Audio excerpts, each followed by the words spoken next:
He's coming back. So there's his ankle. Oh.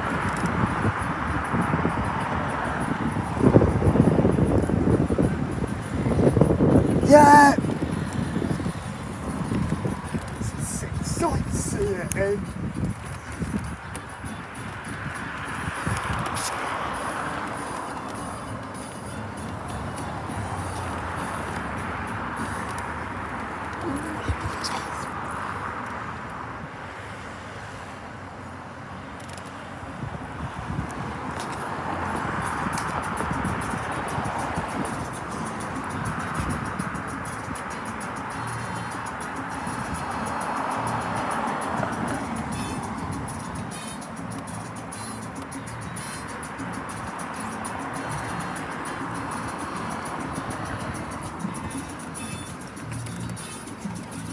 Oh,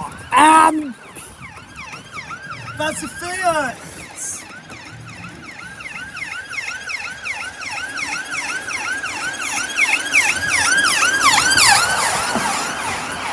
That's when it was on snakes. Stop!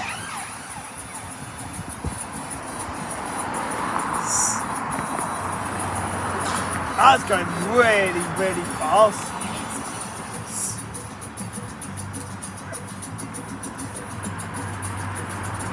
And angles back in.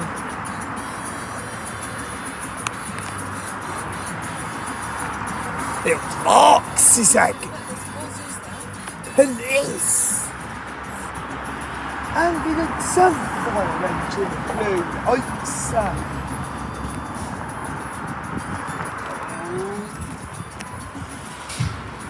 Here we go.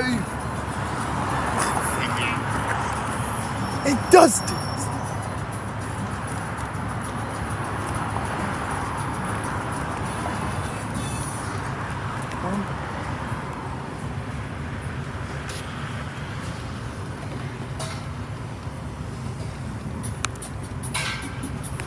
Oh, that's a new multi-truck.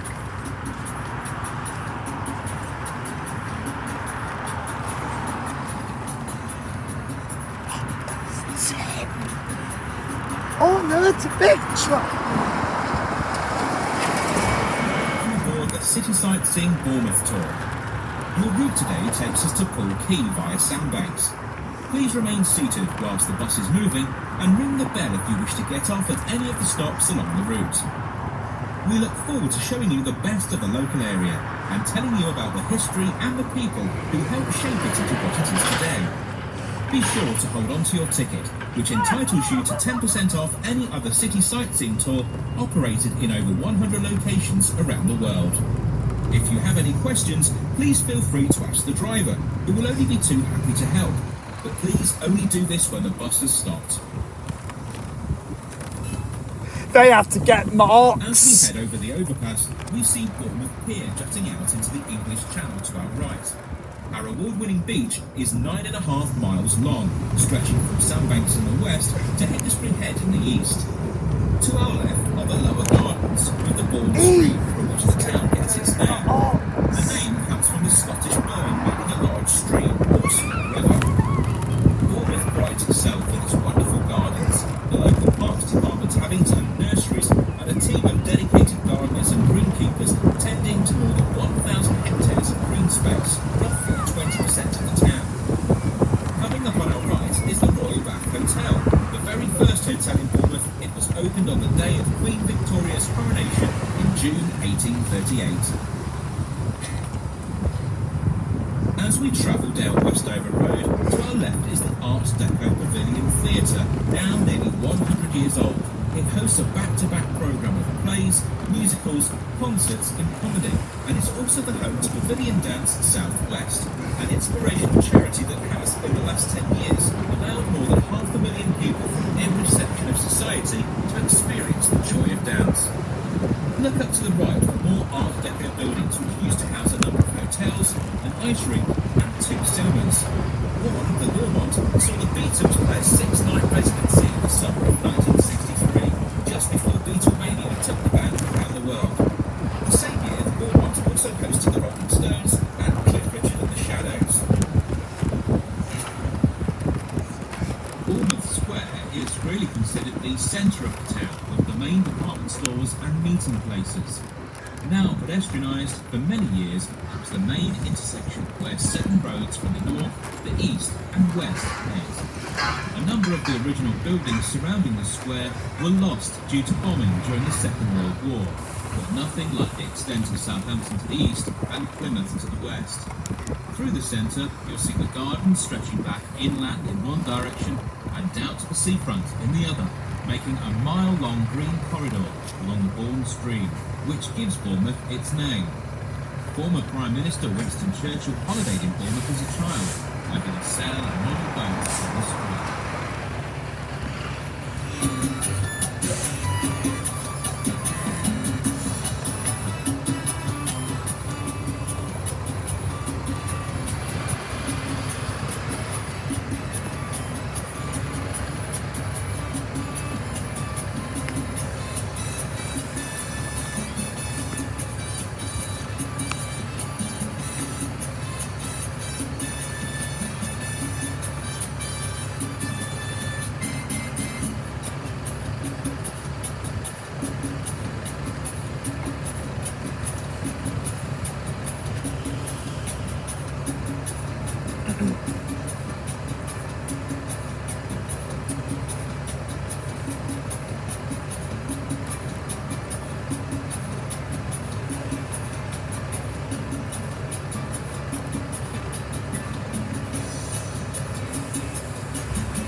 You can see Mark today, once.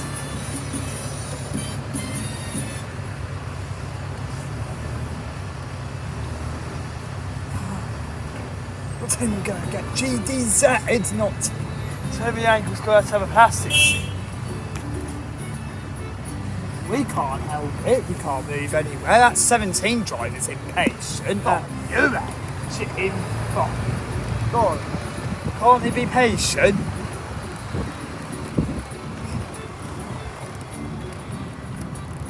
I would have been back.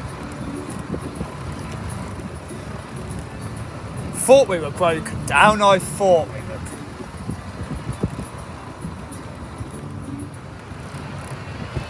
Shortly coming up on our left is BH2, the new cinema and restaurant complex.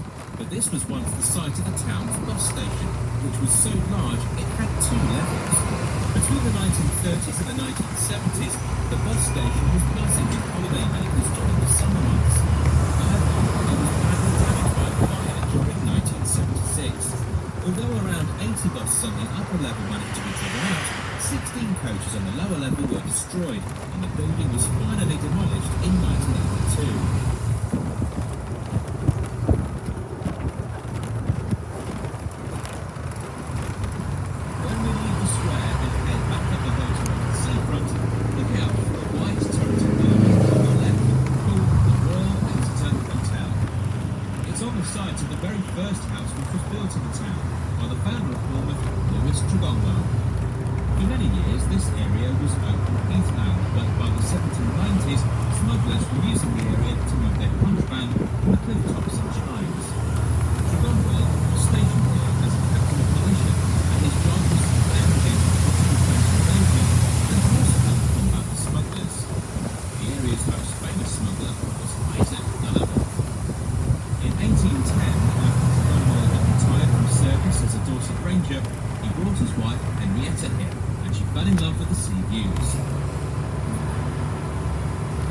As we travel up Priory Road, we head up onto the West Cliff.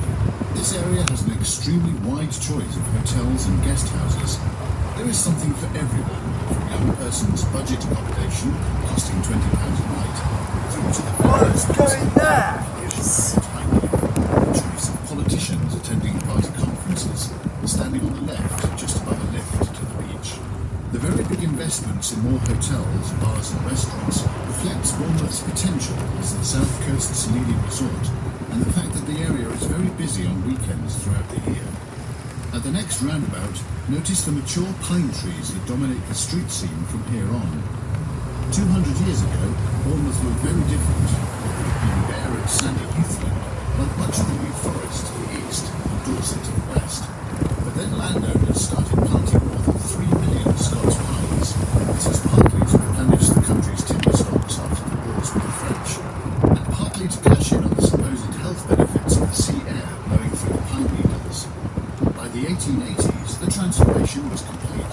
The Dorset writer Thomas Hardy called Bournemouth Sandbourne in his novel Tess of the D'Urbervilles, and described it as a Mediterranean lounging place on the English Channel. Truer and truer with our special microclimate and global warming.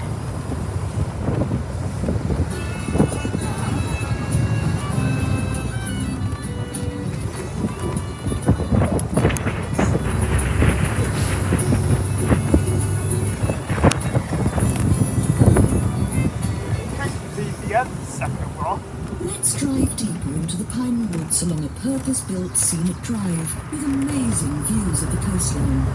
If the weather is clear, a fine view is coming up on the left of the white chalk cliffs of Old Harry at the end of the Isle of Purbeck.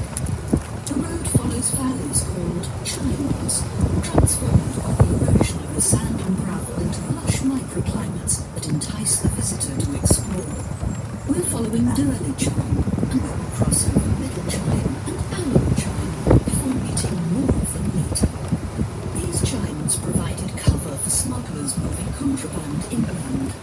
Smuggling was not so much a cottage industry as serious organised crime. To avoid paying tax on drink and tobacco from France, smuggling depended on gangs of local men to receive the goods from boats and hide them if required before bridal distribution.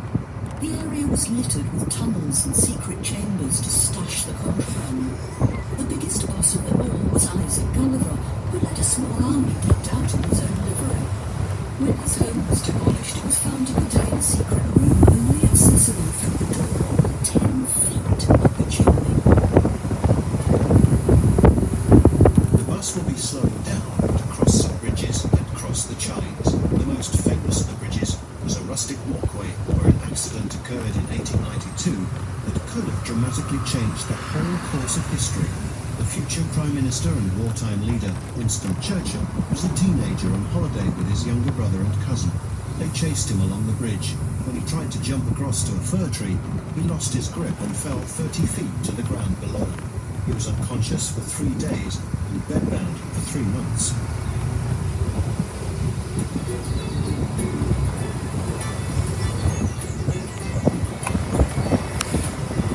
On the first Sightseeing Bournemouth.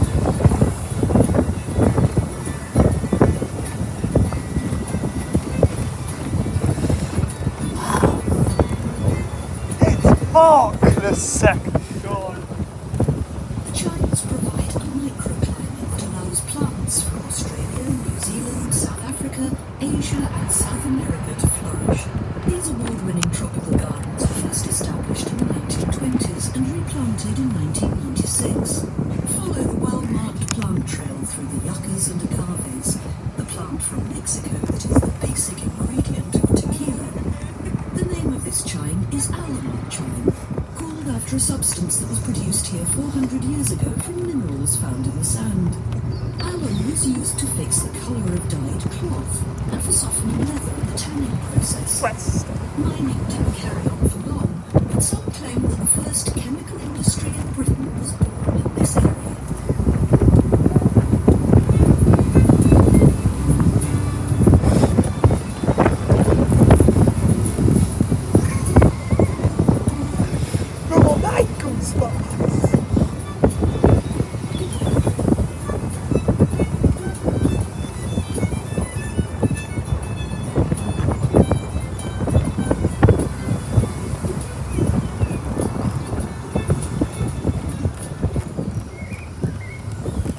Famous resident of the Chines was Robert Louis Stevenson, the adventure story writer best known for Treasure Island. He came to Bournemouth for his health and lived close to here for 3 years in the 1880s.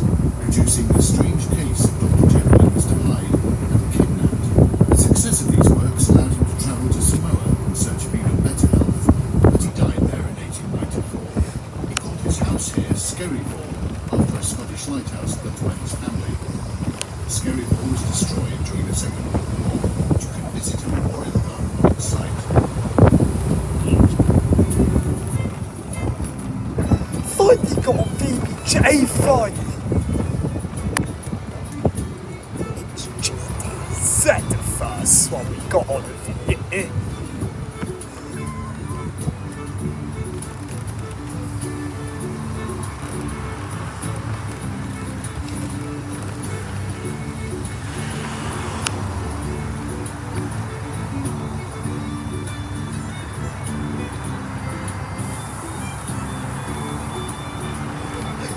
Got a VBJ!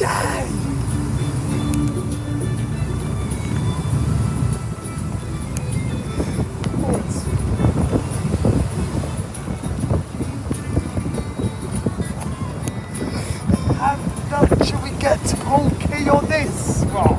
Yeah.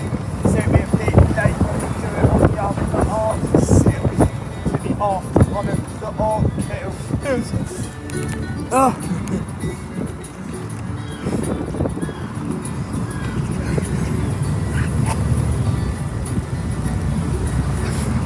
Phone credits.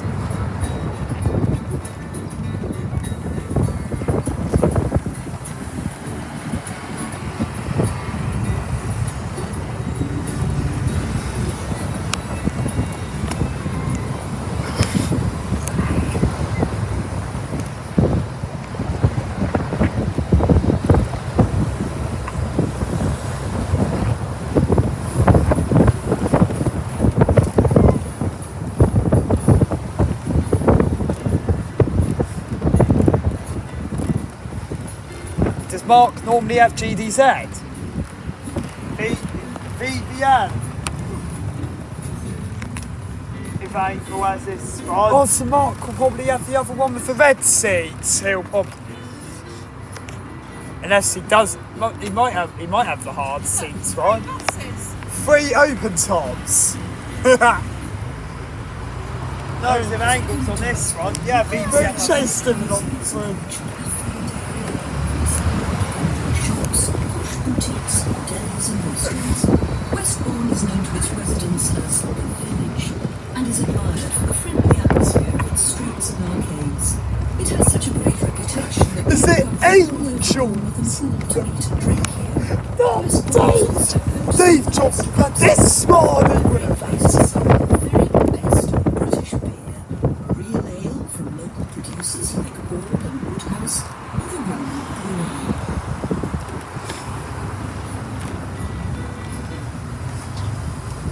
Look across to the large roundabout on the right called County Gates.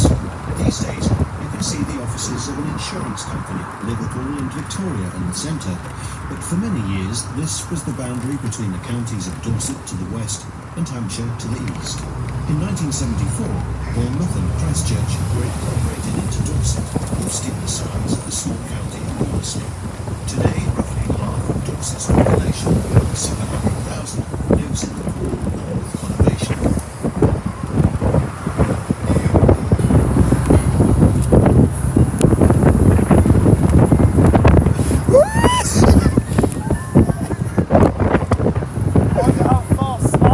I don't know.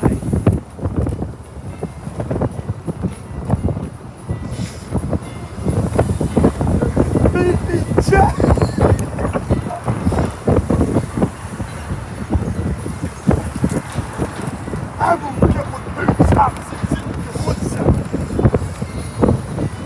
No, we have this space in there. It might be next time.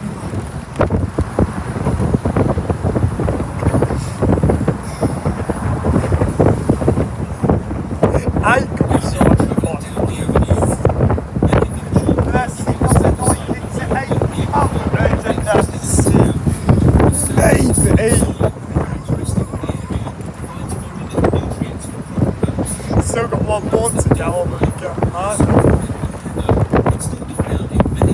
Here we thank you, Angles.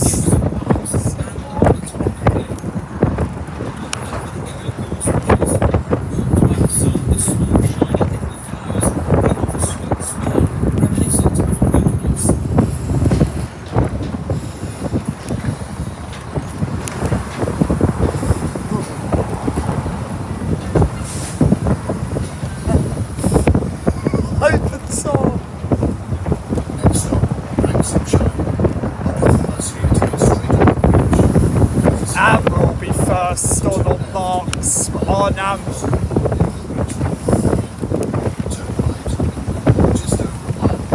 Mark will definitely have a 4 AP.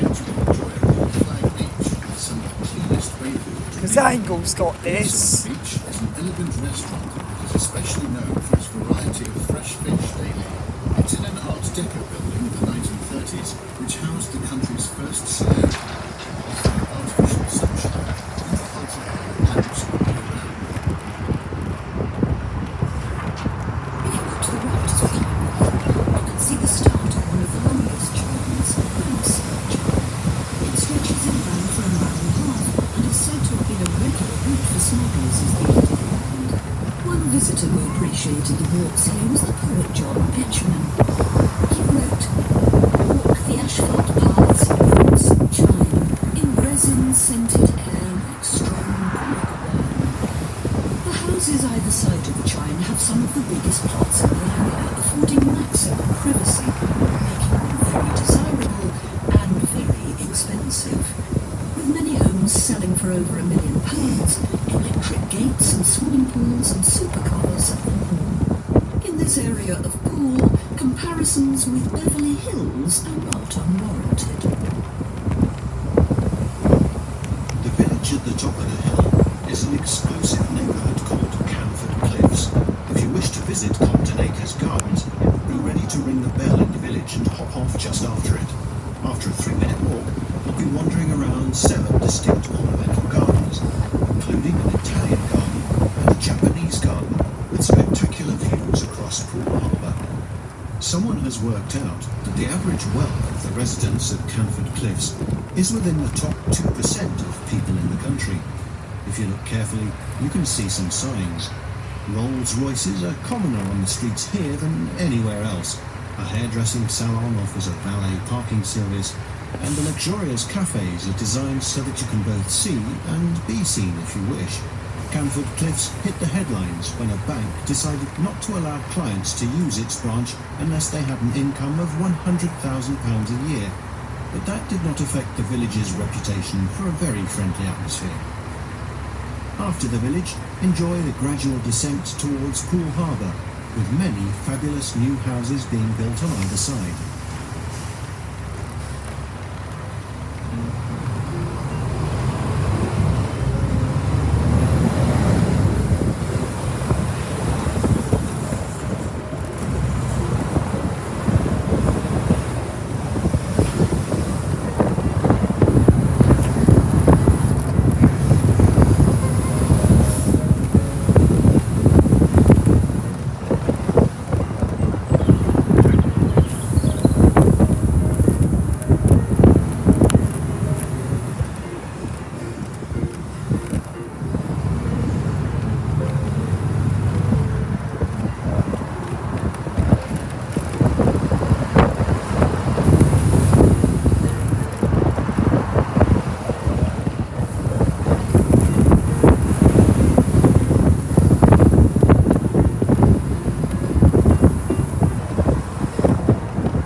At the bottom of the hill, we'll be returning to sea level on reaching the shore of Poole Harbour. This is the second largest natural harbour in the world after Sydney Harbour in Australia. You'll see that it is popular with all types of boat owners, and particularly windsurfers. The harbour has double tides, which means that there is a useful amount of high water to sail in during each 24-hour period.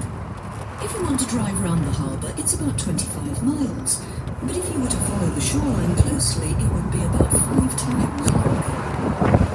The biggest island in the middle of the harbour is Brownsea Island, one of 5 islands in the harbour. Hidden out of sight between Brownsea and the Purbeck Hills in the distance is Fursey Island, and towards the west are Green, Round and Long Island. Poole lies over to the right, and so does Wareham, sandwiched between 2 rivers emptying into the back of the harbour.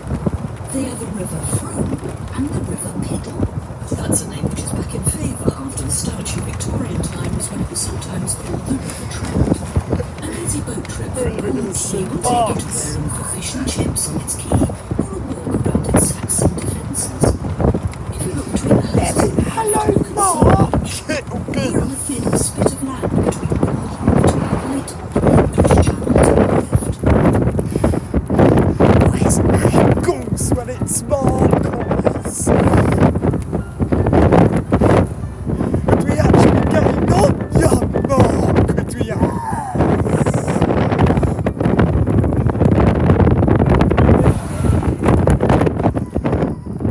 Hey, so hot.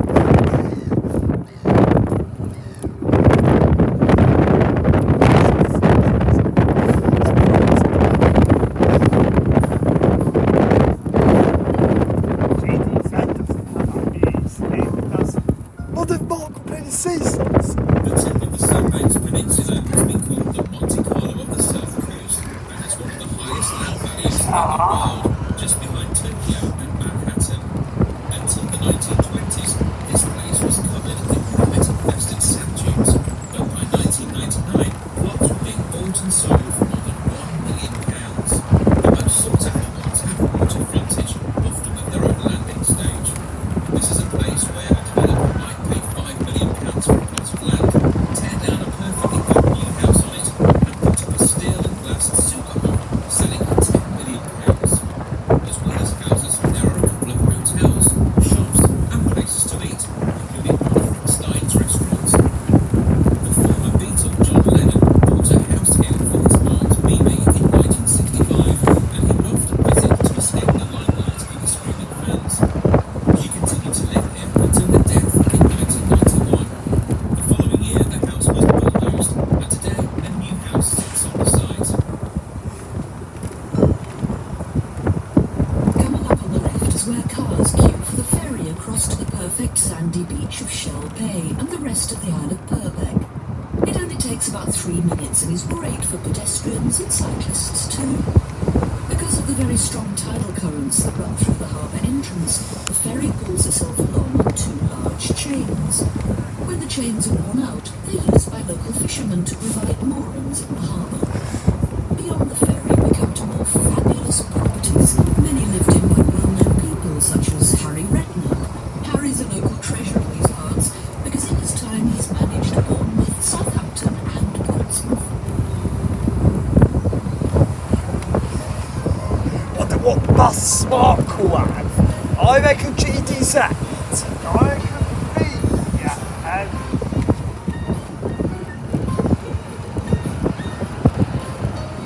Elvin, have you turned the music down?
water to our left. It's very popular with walkers, bird watchers and theatre goers when the place.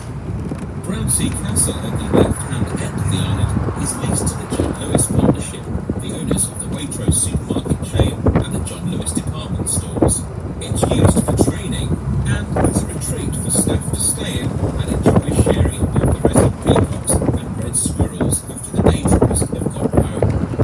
The island is one of the few places in southern England where red squirrels survive because grey squirrels have never been introduced to the island. The island used to have a clay mine and pottery, but all activity had ended by the time the last private owners, the Bond and Christie family, left in the early 1960s.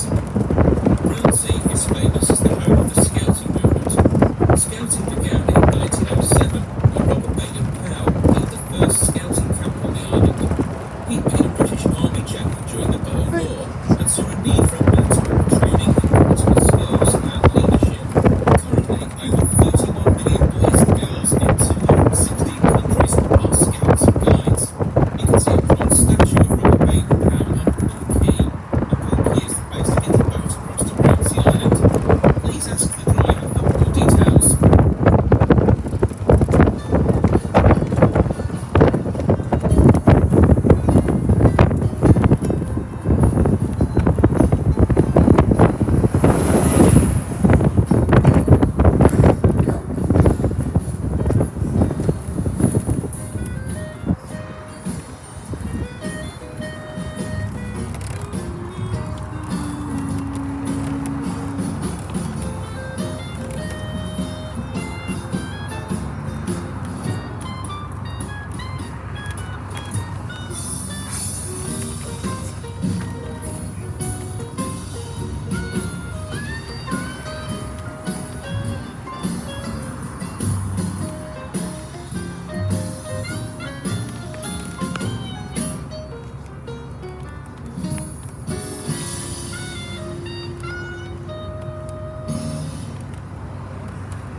whose crew members are mostly unpaid volunteers, help more than 15,000 people every year. If you see bright orange boats, they could well be lifeboats being tested or crew being trained. And the local authorities support our Reliant lifeguard stations on Portland Bournemouth's 7 miles of sandy beaches, helping you to swim in the clean and safe conditions which have won the European Blue Flag Award over 20 times since the 1980s, more than any other British resort.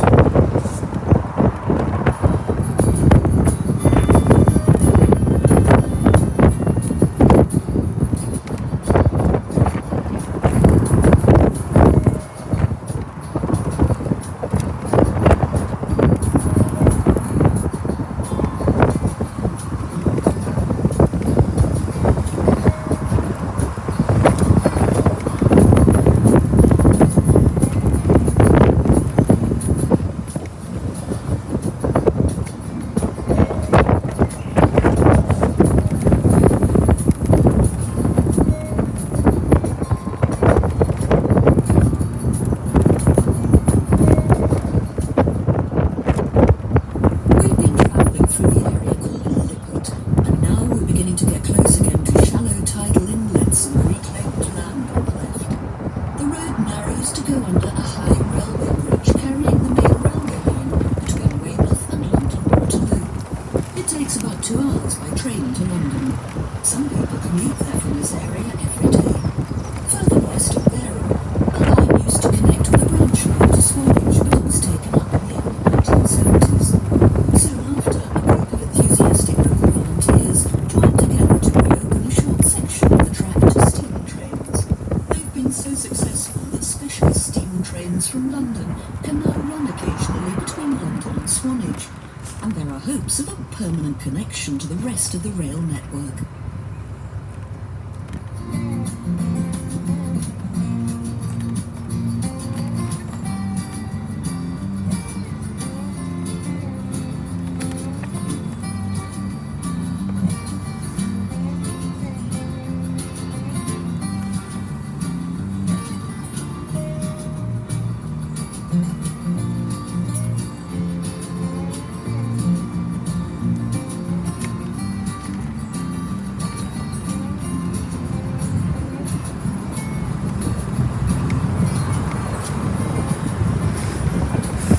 Like, it wasn't the views in VBJ.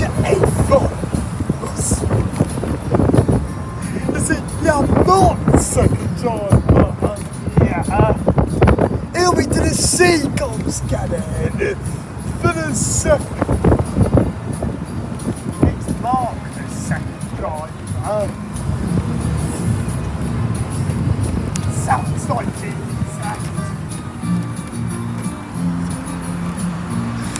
GTZ second on here, GT.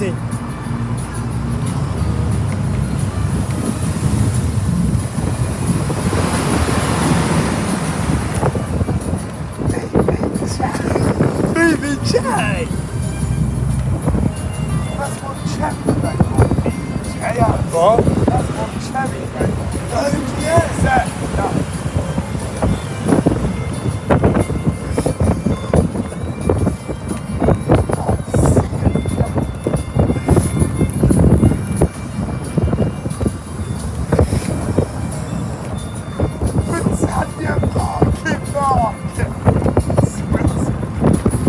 It is definitely you.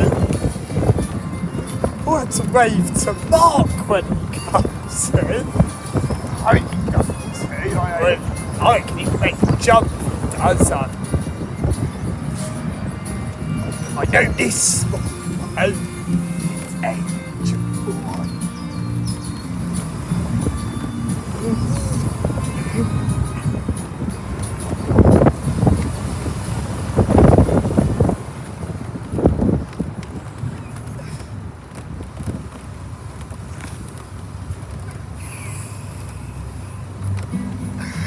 So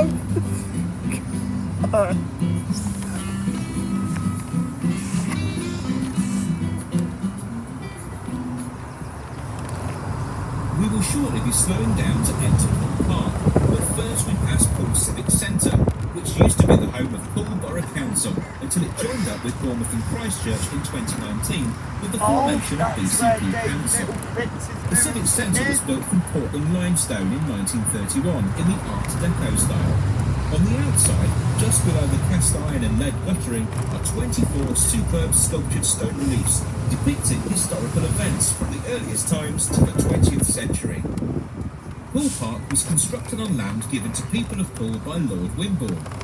Covering more than 100 acres, the area used to be marshland and grazing meadows and was opened by Edward, Prince of Wales in 1890. Always terrible. Known as the People's Park, the area is well used by locals and visitors alike. If you fancy stretching your legs, there is a flat half-hour walk from here to Poole Quay. The Romans made a supply base in the harbour when they invaded 2,000 years ago. But until Norman times, 1,000 years later, Wareham was the more important port. In the Middle Ages, Poole suffered raids by Spanish and French attackers. It gained some prosperity when it won the right to export wool, a product so vital to the country's economy that even today, the Speaker of the House of Lords has a symbolic sack of wool as his throne. After the new colonies in North America had been founded, Poole had lucrative trade exporting all kinds of provisions, including tobacco pipes made of clay from around the harbour. But the real money spinner was trading dried cod from Newfoundland to the Catholic countries of Europe to meet their demand for fish in exchange for wine and olive oil from the Mediterranean. This made local merchants vastly rich and explains the opulent houses you'll see in the High Street and on the quay in Poole. But 200 years ago, other ports took over this trade, and Poole dwindled in importance as its harbour proved too shallow for the new generation of ships.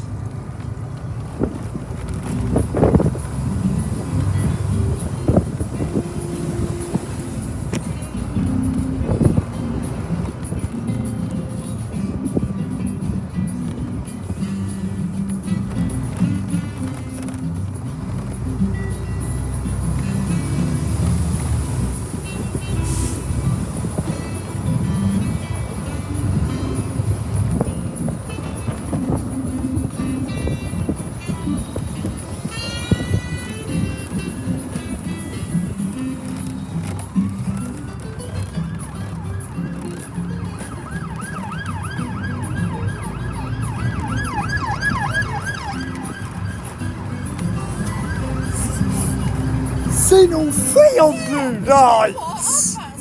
See.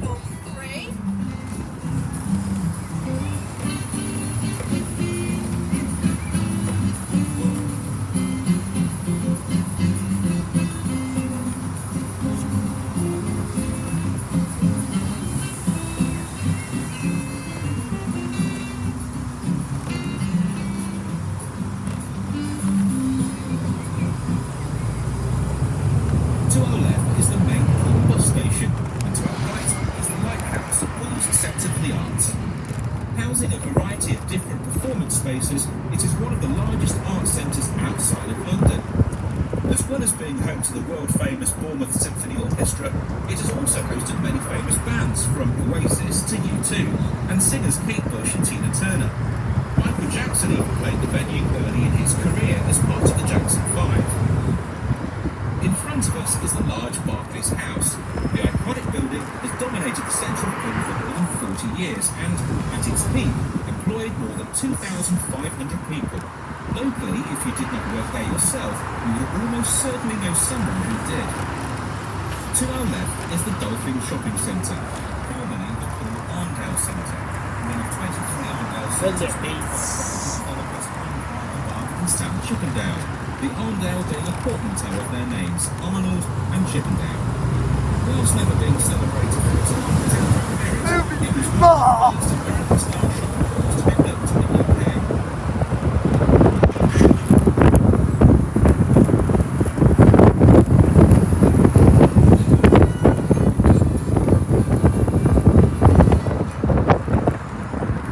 As we travel over Tollgate Bridge, we cross the main underwater lines of the railway line and have views across to Hulks Bay to our right, a large area of Poole Harbour which is reached by the narrow channel that runs in front of Poole Quay.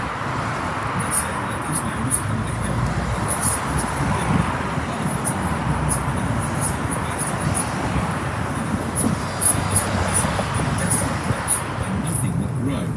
hence the name Hunger.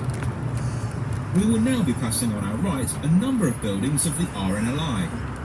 The RNLI, one of the country's biggest charities, has its headquarters based here in Poole. In addition to the central administration, this is also where new lifeboats are designed, tested and put through their sea trials. There is a college where crew members can learn the vital skills that allow them to go out in all weathers and help mariners in distress. The college includes an indoor training pool that can simulate the worst of sea conditions, with waves, wind, rain and even artificial thunder and lightning.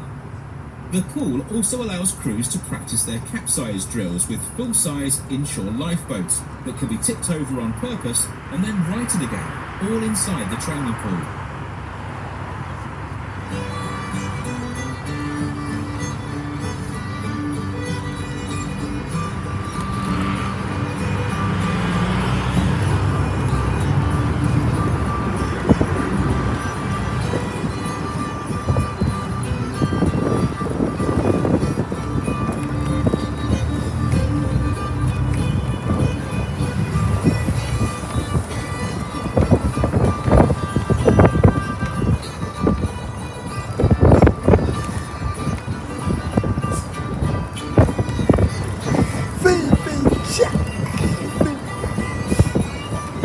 Hopefully it's GDZ the second one.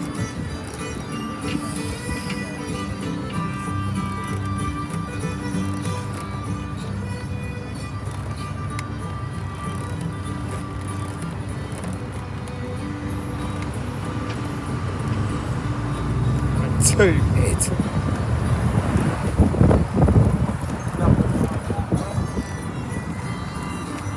Number 8, it's got the Jurassic, but on number.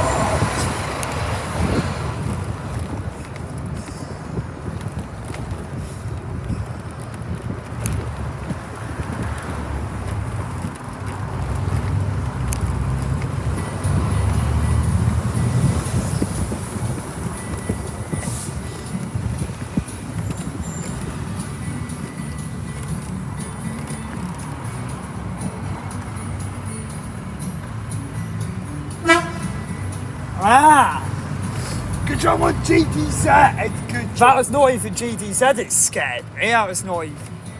Why was he beeping? Why was he beeping?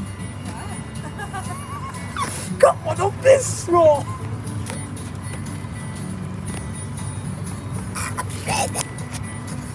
This one can be loudest. Hopefully Mark doesn't have to. This.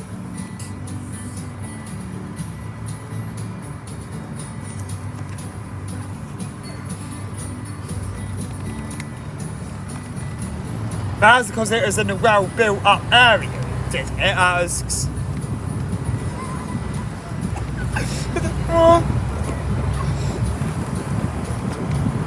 Horn doesn't struggle on that one anymore, it does.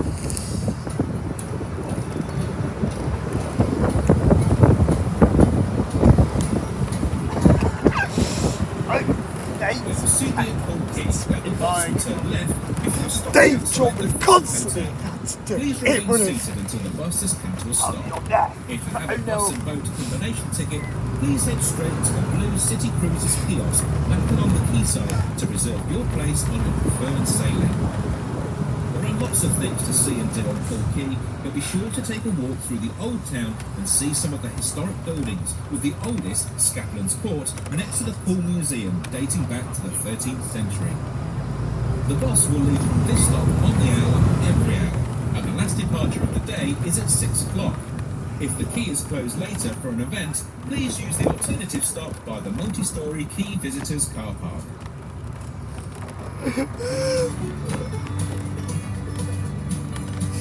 You won't have to do anymore.